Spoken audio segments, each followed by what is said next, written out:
Imagine walking into a shop. The shelves are empty.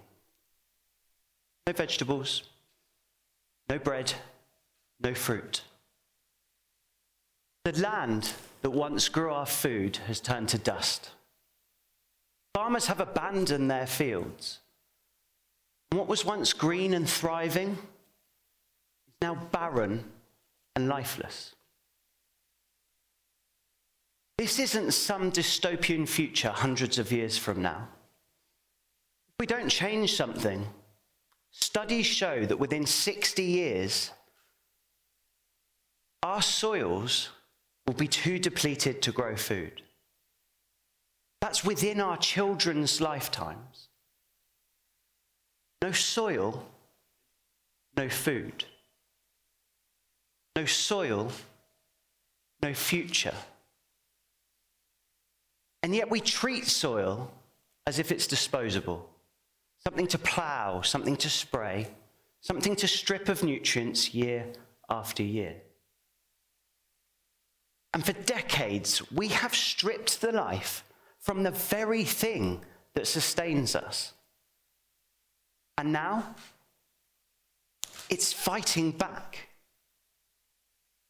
We see it in the dust storms rolling across once fertile land. We see it in the floods that drown our fields. And we all see it in the rising food prices as harvests fail.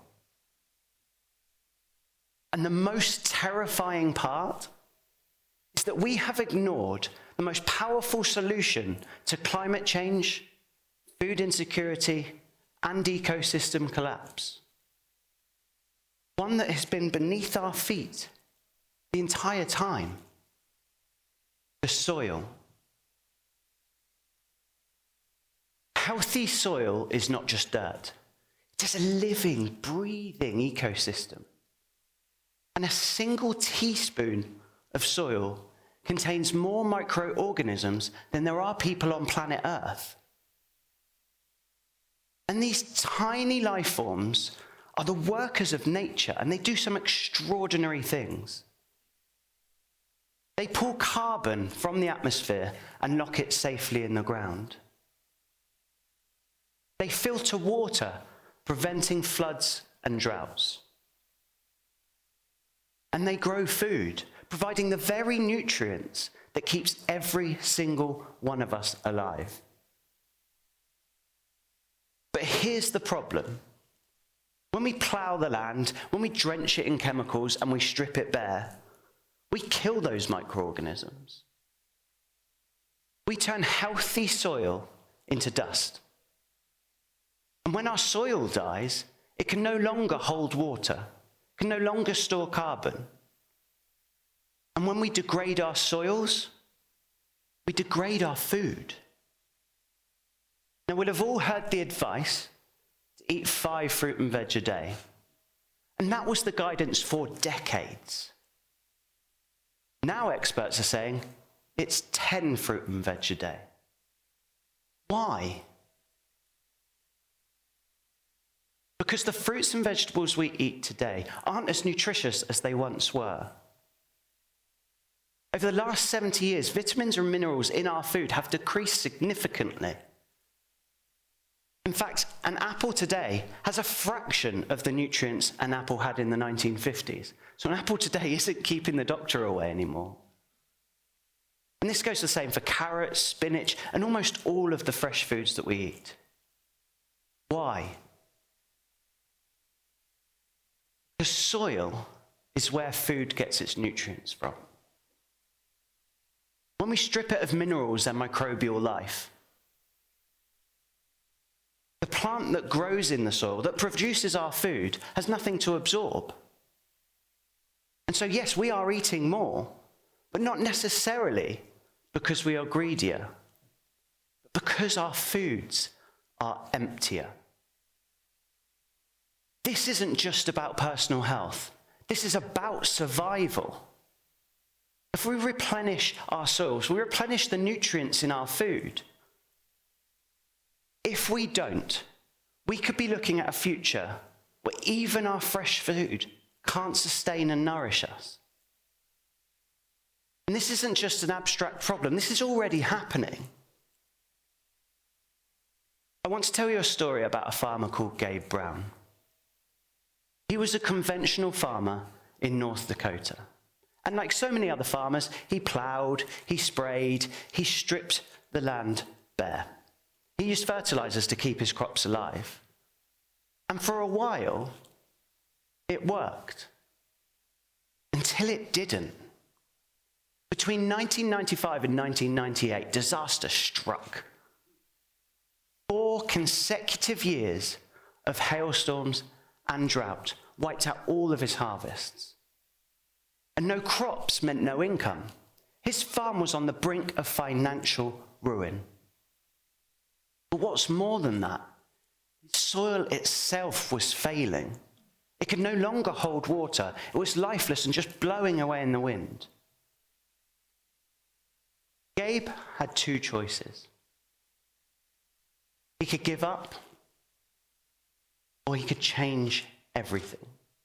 And he chose change. He stopped ploughing, letting the soil rebuild. He stopped drenching it in chemicals and let nature heal itself.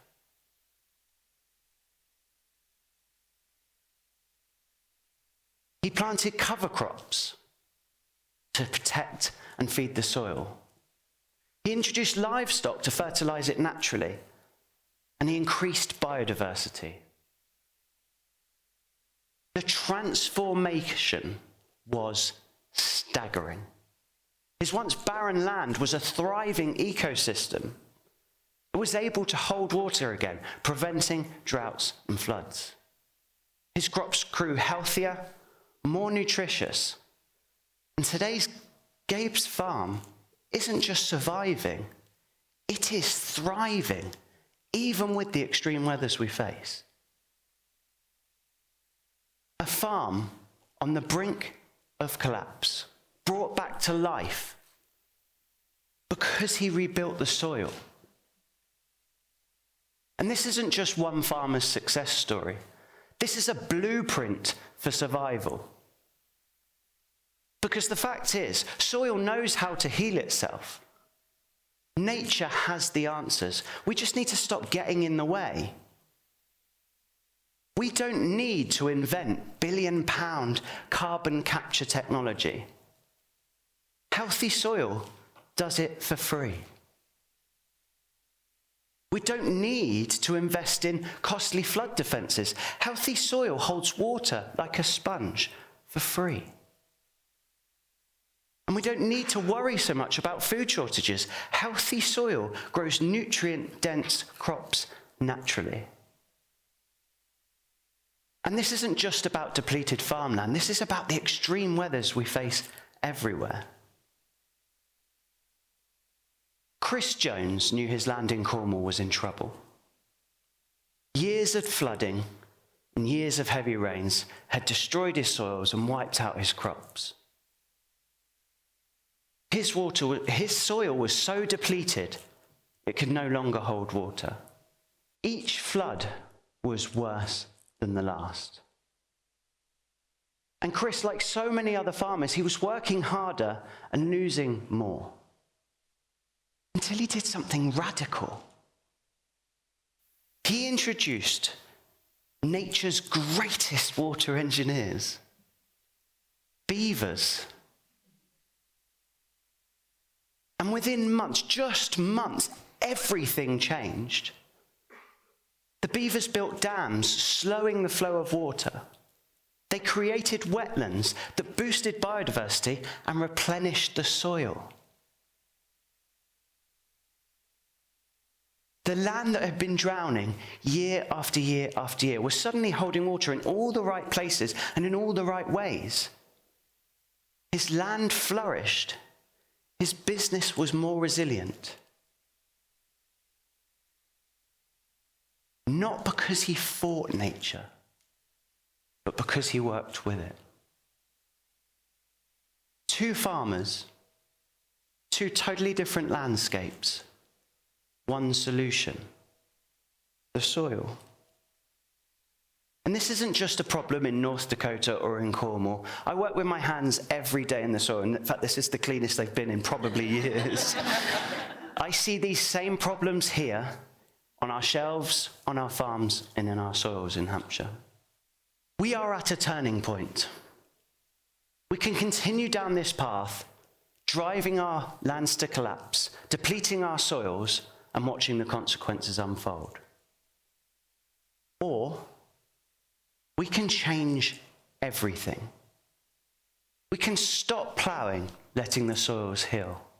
We can ditch chemical fertilizers and feed the land naturally. We can boost biodiversity with cover crops, livestock, or even beavers. And the best part is, you don't have to be a farmer to be part of the solution. We can all be part of the solution. We can support food grown in healthy soil, buy from farmers who are regenerative or organic practices.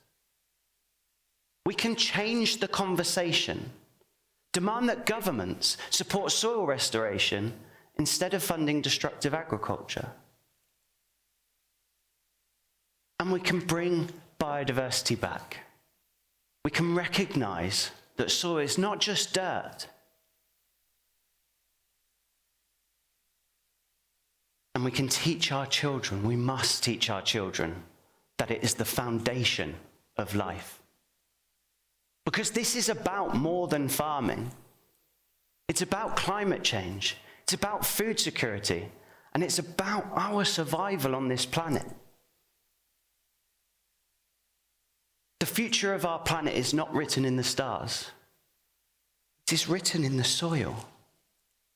But the good news is, we can all change the ending. Thank you.